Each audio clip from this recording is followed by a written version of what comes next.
So the idea today is what I did is basically I'm bench testing the engine harness and the dashboard harness with the instrument cluster, with the ignition, with the headlight switch, with the indicator switch, so that we can test everything that's working before I install into the donkey. Of course, when you put the ignition on, you'll have your oil light that will come on. And of course, if you want to put your lights on, your rear parks or your front parks will come on, and your illumination on your dials will come on as well.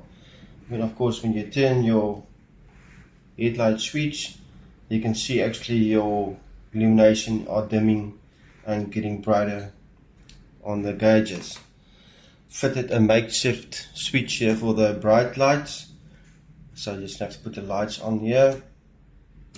There you go. And then headlight bright switch on your foot pedal, so that will show that it's working. Your indicators, indicator left, indicator right, so that shows that is working. You just put the sparks off. It's very bright, there's LED lights in your face, in your eyes. It's burning my eyes! Next thing we can test here is your water temperature gauge.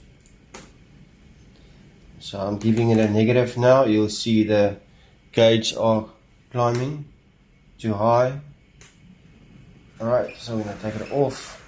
That will go back. And on your fuel gauge, I'm also giving it a negative.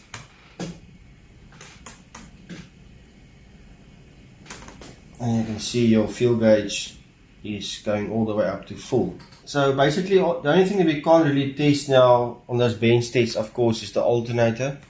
So it's not connected to the engine yet, so obviously we need revolutions to get that thing charging. So this gauge is not really showing anything except for that it's pulling current when you're using the components here.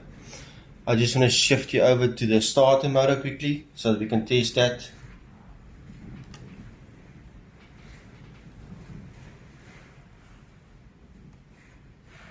Right, so that is our starter motor. I'm starting it here from the ignition switch.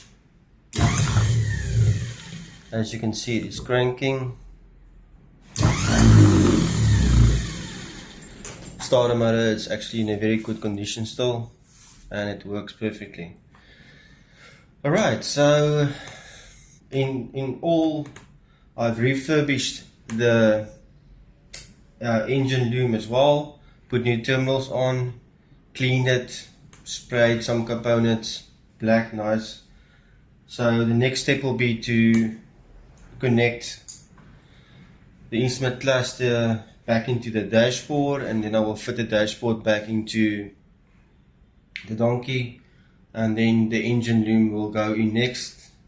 I will be replacing some earth cables and the positive cable between the body solenoid and the starter. So yeah, in general everything is working on the wiring loom. Just have to fit the brake light switch still onto the donkey, but that's not going to be too difficult. I think the biggest thing will be to see if the alternator is actually charging. Didn't check if that is actually charging before we stripped the donkey. Alright.